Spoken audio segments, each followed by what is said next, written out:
So what's the best way to help people get through their limiting beliefs? That's an extremely powerful question. And if you have a coaching business, or really any business at all, you're gonna have to learn how to navigate people's limiting beliefs so that you can help them get the results they truly deserve. And let me just say, it can be very frustrating when you're really trying to help people get the results they want, but a limiting belief keeps popping up time and time again, which is exactly why I wanted to put this video together for you. I want to share the 3 tips that I use to help people get through their limiting beliefs so they can create the results they truly deserve. Now, over the last 12 years of coaching, I found many different ways of helping people through limiting beliefs, but these are 3 of my favorite tips and the ones that I've seen make the most impact. So let's start on tip number 1. And believe it or not, it's reminding yourself that you have limiting beliefs too. It's very easy to get frustrated, angry, or even resentful towards people when you know you can truly help them, but there's a limiting belief that's actually holding them back. Which is why realizing that you have limiting beliefs too will give you the upper hand when you're trying to help someone else. The truth is, it's very easy to see other people's limiting beliefs and how they're really not true. It's because we have the outside view, but we also have things in our lives that hold us back too, and other people can see them in us as well. Now, here's why this makes a huge impact. Because if you're approaching this with anger, resentment, or frustration, you're not going to be able to help them break through.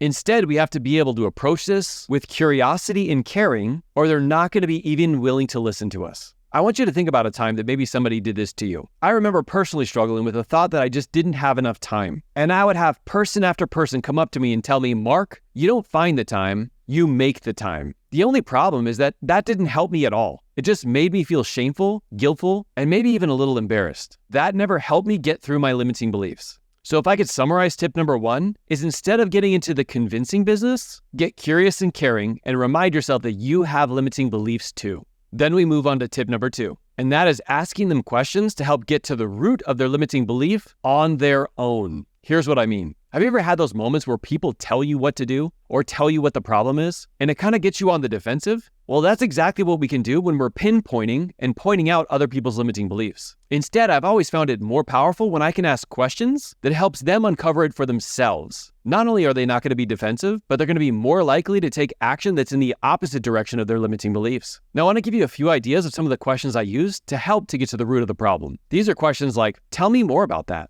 What's the problem with that? What do you think they meant when they said that? Why is that a problem for you? Now, if you're a life coach, you understand that these are all questions based off of people's head voice, but they will also help you get to the root of the problem, which is actually the stories, thoughts, and beliefs that they're telling themselves. But instead of you telling them, they're actually finding it out for themselves. Now, don't forget to leave with curiosity and caring here so that you can really ask questions because you're really curious about the answers. Oh, and if you're enjoying this video, definitely hit the like button and subscribe for more videos like this in the future. And now we're on to tip number 3, which is my favorite tip of all. And that is to ask them, what kind of advice would they give their friends, their family, or their kids if they were struggling with that same exact thing?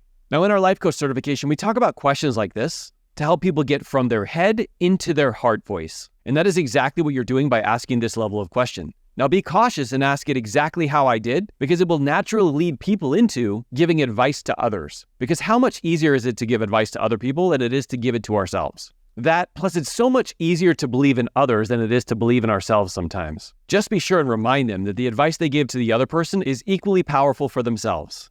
Now, I want to give you one bonus tip to make sure that the person actually continues to lean into the advice they've now given themselves and doesn't flip-flap back into their limiting beliefs. And that is to acknowledge them for being willing to lean in and attack their limiting beliefs, because it's not an easy thing to do. We all know it's a difficult thing to lean into some of the beliefs, some of the thoughts, some of the stories that we've had our entire life. Being willing to get uncomfortable and lean into a new story that might make you feel uncomfortable and do something new is a little bit scary. Recognizing them for it will get them to repeat it in the future. Be sure not to miss this step. Now, through this video, we talked a lot about the limiting beliefs that can be holding back other people. But you might be thinking, what are the 10 biggest business limiting beliefs and saboteurs that come up very often and could get us and our clients off track? Don't worry, we got you covered. Tap the screen to watch this next workshop. This is where Teresa and I broke down the top 10 business saboteurs and the solutions to every single one. Thank you for what you do out there every single day, and keep leading from the front, leader. Bye.